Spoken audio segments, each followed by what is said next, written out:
স্কুলীয়া কিতাবত পঢ়া, আপোনালোকে ছ'চিয়েল ছায়েন্সত পঢ়া, আপোনালোকে হিষ্ট্ৰীৰ কিতাবতো দেখিছা যে ভাৰতবৰ্ষৰ ভিতৰত ইংৰেজ বিৰোধী যিটো আন্দোলন হৈছিল এইটো 1857 চনত হৈছিল। হিষ্ট্ৰীত লিখা আৰু ছ'চিয়েল ছায়েন্সত লিখা এই উক্তিটো ভুল। ভাৰতত ইংৰেজ বিৰোধী যিটো আন্দোলন হৈছিল 1857 চনত হোৱা নাই। 1857 চনৰ 100 বছৰ আগৰ পৰাই ভাৰতত স্বাধীনতা আন্দোলনৰ আৰম্ভণি হৈছিল।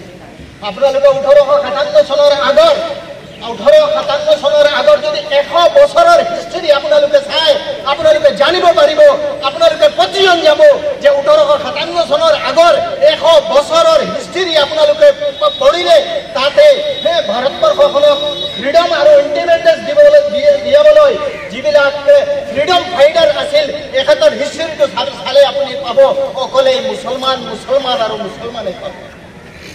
যেতিয়া ব্ৰিটিছ ইষ্ট ইণ্ডিয়া কোম্পানীয়ে ফ্ৰান্স ইষ্ট ইণ্ডিয়া কোম্পানীক ডাচ ইষ্ট ইণ্ডিয়া কোম্পানীক খেতি পঠিয়াইছিল, তেতিয়া ইংৰেজে বিজনেছৰ আৰু বেহা বেপাৰৰ চেলু লৈ অহা ইংৰেজে ভাৰতবৰ্ষখনক সামৰিক দিশত তথা প্ৰশাসনিক দিশত নিজৰ প্ৰভুত্ব বিস্তাৰ কৰিবলৈ, নিজৰ প্ৰভুত্ব সুদৃঢ় কৰিবলৈ এখেতে দ্বৈত আইন ব্যৱস্থা লৈ আনিলে, এখেতে ৰেগুলেটৰিং এক্ট লৈ আনিছিল, এখেতে পিপছ ইণ্ডিয়া এক্ট লৈ আহিছিল। ইয়াৰ পিছত সৰ্বপ্ৰথমে 1757 চনত ইংৰেজৰ বিৰুদ্ধে মাৰবাতি যিজন ব্যক্তিয়ে থিয় দিছিল এইজন আছিল নৱাব চিৰাজউদ্দৌলা। 1757 চনত চিপাহীৰ যুদ্ধখন হৈছিল। ইয়াৰ পাছত 1764 খ্ৰীষ্টাব্দত মীৰ কাছিমে বিহাৰৰ বক্সা নামৰ ঠাইতে যি যুদ্ধত অৱতীৰ্ণ হৈছিল, বক্সা নামৰ ঠাইত এই যুদ্ধখন হোৱাৰ কাৰণে ইয়াকে বক্সাৰ যুদ্ধ বুলি কোৱা হয়। ইয়াৰ পাছত আকৌ 1799 খ্ৰীষ্টাব্দত টিপু চুলতানে মহীশূৰৰ যুদ্ধ কৰিছিল। ইয়াৰ পাছত 1803 খ্ৰীষ্টাব্দত শ্বাহ আব্দুল আজিজ মুহাদ্দিছে দেহলভী ৰহমতুল্লাহ আলাইহি ফতৱা দিছিল। ফতৱাৰ আগৰ পৰা আন্দোলনখন চলি আছিল।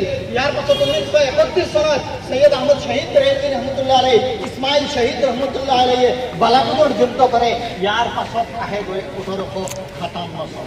কিন্তু স্কুলীয়া হিষ্ট্ৰীত ছ'চিয়েল ছায়েন্সত আপোনাৰ হিষ্ট্ৰীত লেখা আছে যে এই ভাগ যিটো ইংৰেজৰ শাসনকাল আৰু ইংৰেজত ইণ্ডিয়াত থকা ভাগটোক দুটা ভাগত বিভক্ত কৰা হৈছে। আন্দোলনৰ ভাগটো 1857 পাছৰ পৰা ৰখা হৈছে। 1857 100 বছৰৰ আগৰ পৰা মুছলমানসকলে ইণ্ডিয়াত যুদ্ধ কৰি আছিল, আন্দোলন কৰি আছিল 100 বছৰৰ আগৰ পৰা। 1857 চনৰ যিটো আন্দোলন হৈছিল ইয়াৰ যদি আপুনি হিষ্ট্ৰীটো চাই, স্কুলীয়া হিষ্ট্ৰী, বিদ্যালয় মহাবিদ্যালয় হিষ্ট্ৰীটো যদি চাই অকলে গैर মুছলিমৰ নাম পাব, মুছলমানৰ নাম নাপায়। যাৰ লগত যুদ্ধটো হৈছিল খুদ ইংৰেজ হেনৰি মেডে কয় যে 1857 যিটো আন্দোলন হৈছিল এইটো আছিল চিপাহী বিদ্ৰোহ নাছিল, এইটো আছিল ইছলামিক আন্দোলন। হেনৰি মেডে কৈ আছে। আকৌ হেনৰি হেমিল্টন থমাস যাৰ লগত যুদ্ধ হৈছিল ইংৰেজ, হেনৰি হেমিল্টন থমাসে late revolution in India and our future পলিচিত কয় যে 1857 যুদ্ধখন হোৱাৰ পাছত কিয় হৈছিল, ফ্ৰীডম ফাইটাৰ কোন আছিল, কোন ইয়াৰ মাষ্টাৰ মাইণ্ড আছিল, যেতিয়া আমি ইয়াৰ বিষয়ে পুনৰীক্ষণ কৰিলোঁ তেতিয়া আমি জানিব পাৰিলোঁ যে 1757 চনৰ যুদ্ধখনৰ আঁৰত ইয়াৰ বেকগ্ৰাউণ্ডত মাষ্টাৰ মাইণ্ড আছিল মুছলমানসকল। কোনে কৈ আছে? ইংৰেজ ৰাইটাৰে কৈ আছে। 41 years in India, Lord Robert, ইংৰেজ ৰাইটাৰ, ইংৰেজ সেনাপতি 41 years in India কয় যে 1857 যিটো যুদ্ধ হৈছিল এই যুদ্ধত মুছলমানসকলৰ অৱদান আছিল। আমি জানিব পাৰিছিলোঁ যে ইয়াত চবতকৈ ডাঙৰ অৱদান ইটালী টুপিৱালা মানুহসকলৰ আছিল। সেইকাৰণে ইংৰেজ প্ৰশাসনে যুদ্ধখন শেষ হোৱাৰ পাছত গণহত্যা কৰাৰ নিৰ্দেশ দিছিল। 2 সপ্তাহৰ ভিতৰত 57,000 নামাকক ফাঁচি দিয়া হৈছিল। লৰ্ড ৰবাৰ্টে কয় যে 1857 যুদ্ধখন শেষ হোৱাৰ পাছত মই দিল্লীৰ পৰা কানপুৰলৈ গৈ আছো। যেতিয়া মই ভ্ৰমণটো আৰম্ভ কৰিলোঁ ৰাস্তাৰ ইফালে সিফালে দুয়ো কাষেদি হাজাৰ ডেড বডি পৰি আছিল, অগণন ডেড বডি পৰি আছিল। কিছুমান ডেড বডি এনেকুৱাও আছিল যে তাৰ ওচৰত কুকুৰে ডেড বডিৰ মাংসটো টানি খাই আছিল। কিছুমান ডেড বডিৰ ওচৰত আমি শগুনবিলাকক দেখিছিলোঁ, প্ৰকৃতিটো মেলি শগুনে উৰিব বিচাৰিছিল কিন্তু অভাৰ টিংৰ কাৰণে বেছি খাই যোৱাৰ কাৰণে শগুনে উৰিব পৰা নাছিল। এই 1857 চনতো বেছি আৰু সবতকৈ বেছি ডাঙৰ অৱদান মুছলমানৰ আছে। ইয়াৰ পাছত শ্বেখুল হিন্দ ৰহমতুল্লাহ আলাই মাল্টা জেললৈ যায়। মাল্টা জেলৰ পৰা ওলাই অহাৰ পিছত হিন্দু মুছলমানক এক কৰি একেলগে হাতে হাত ধৰি কোঅপাৰেশ্যন কৰি ইণ্ডিয়াৰ বিৰুদ্ধে ইংৰেজৰ বিৰুদ্ধে যুদ্ধ কৰাৰ আহ্বান জনায়।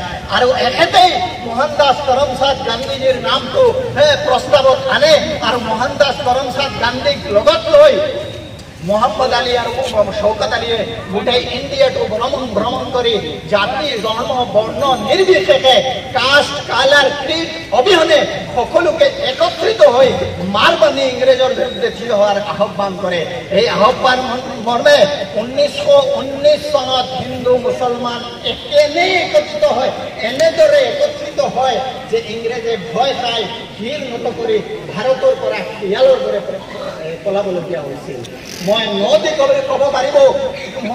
ক'ব পাৰিম যে 1919 খ্ৰীষ্টাব্দত যেনেকৈ হিন্দু মুছলমান একত্ৰিত হৈছিল, আজিও যদি আমি ইণ্ডিয়ান নাগৰিকসকল একত্ৰিত হৈ যাওঁ, ছায়েন্স আৰু কমাৰ্চৰ দিশত আমাৰ আগুৱাই যাবলৈ পৃথিৱীৰ কোনো শক্তিয়ে বাধা দিব নোৱাৰে।